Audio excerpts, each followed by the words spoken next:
Today on CTV News at 5, after the fire, how victims are coping after a massive rooming house blaze a week ago.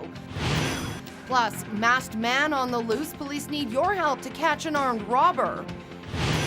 And special guest, words of encouragement from a CFL legend.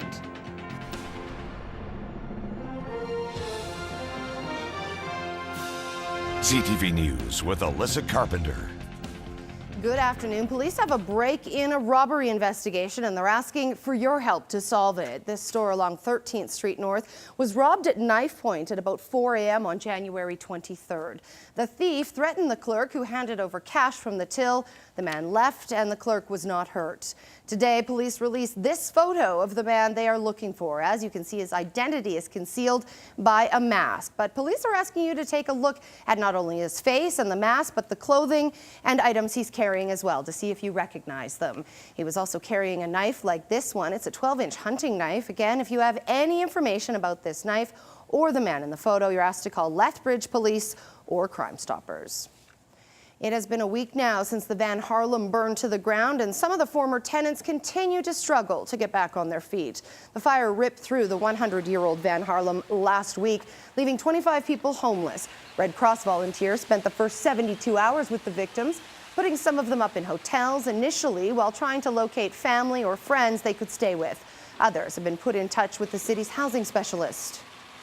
Perhaps there are things that have been lost in the fire, medications, eyeglasses, maybe health equipment needs.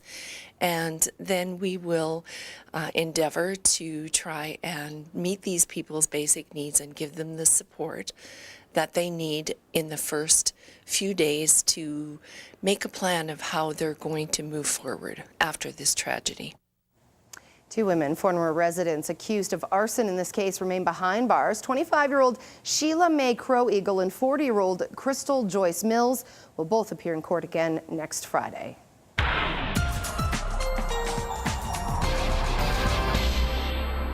Dory's in now with our first look at the forecast. And Dory, we have been spoiled all week. How is the weekend going to be?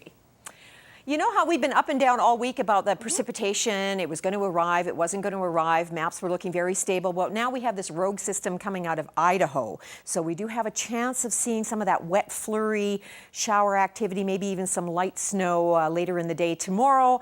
But, you know, you get one of these rogue systems and boy, all bets are off. So that's what we're watching right now. And I'll have more details coming up in a couple of minutes. All right. Thanks very much, Dory. Would you like your recycling picked up curbside?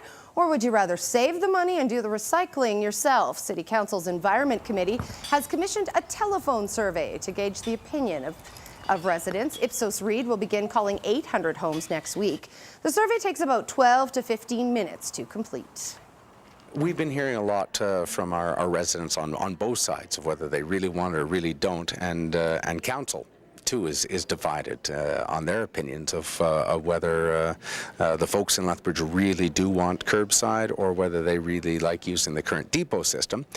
And so we thought as Environment Committee that it was time just to go and put it out there and ask. Members of the Environment Committee say most cities the size of Lethbridge are now offering curbside recycling. The city hasn't determined how much it would cost residents to implement a program here. And the city is laying out its priorities for a new leisure centre and wants your feedback too. Building a new multi-purpose leisure centre and renovating Henderson Pool are among the short-term priorities in the city's Rec and Culture Master Plan. Developing a new space to host outdoor festivals is also high on the agenda. Information and feedback opportunities are available at the city's website. City officials say there is a lot of public interest in the plan. The leisure center is made up of a variety of different facilities under one roof. It obviously has the highest amount of interest, but also the Performing Arts Center is another facility that has a lot of interest also by the community. And as we move forward, obviously both of those are going to be talked about with City Council for the upcoming capital improvement program. Under the plan, there are 9 midterm projects identified, including upgrading the Yates Centre and renovating the Civic and Labour Club ice arenas. It is a big day for students, staff, and parents at Galbraith Elementary School. They kicked off a 3-day celebration in honor of the school's 100th anniversary. Staff were kicking up their heels this afternoon as they prepared to host an open house. The celebration began with a centennial plaque unveiling. Visitors were able to look at photo albums and look over period displays and tour the building, including the haunted 3rd floor. When the school opened on February 7th, 1913, the building was surrounded by open prairie. There were 5 schools opened that year, but Galbraith is the only one that's still standing and being used as a school. We talked about like when Grandma and Grandpa were little boys and girls and things like that, or great Grandma and Grandpa, and that seems to bring it more into perspective for them, rather than just the number 100. We had to walk across the prairie because there was nothing there and the snow was pretty deep. My poor little feet, I was always late and said to teacher, "Why are you late?" Took me all this time to get here. And the school is hosting a barn dance tonight, and past and present staff are gathering tomorrow evening. The centennial celebration winds down next Thursday with an assembly in the school gym. A time capsule from Galbraith's 75th anniversary will be opened, and a new time capsule will be sealed. A 2-time Juno Award nominee was in town for one night to give an inaugural performance to a Lethbridge crowd. Jeanette Roche was there and has the story.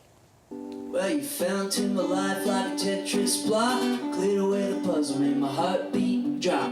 Jeremy Fisher doesn't just entertain his audience through song, he likes to make people laugh.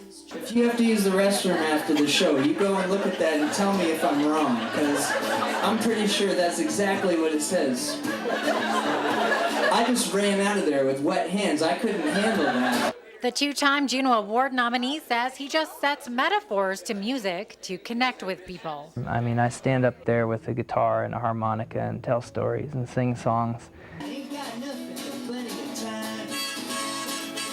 The 36-year-old folk singer who first picked up the guitar when he was 12 animates his own videos using claymation, stop motion, 2D, and even Lethbridge.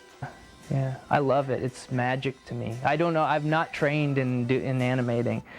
With his guitar on his back, the Ottawa native once performed his way across the country on his bike. I hope I'm doing this when I'm 60 years old, 70 years old. Like, I don't know what else I would do. Fisher was in town for only one night while passing through on a West Coast tour, where he performed this week before a crowd of about 100 people. The Geomatic Attic is a chance for Lethbridge to catch an eclectic mix of musical talents. And so I think a small place like this, which is pretty intimate, is a real attraction for musicians. Mike Spencer is the owner of this 100-seat venue. Over the past 5 years, he's brought a wide range of talented musicians to Lethbridge. People are here for the music, and musicians really pick up on that quickly. And once they know that people are listening to their songs, they really get excited about that. Jeanette Roche, CTV News, Lethbridge. And more big names to visit Lethbridge over the next few months at the Geomatic Attic will include Dave Sexsmith and Alex Cuba. If you're crafty, the Lethbridge Public Library may be just the place for you this weekend. The library is hosting its first ever craft and handmade fair on Saturday. In addition to having wares on sale, you can also learn how to create buttons, wire-wrapped earrings, and homemade cards. There will also be sessions on quilting and knitting. Organizers say handmade is making a big comeback.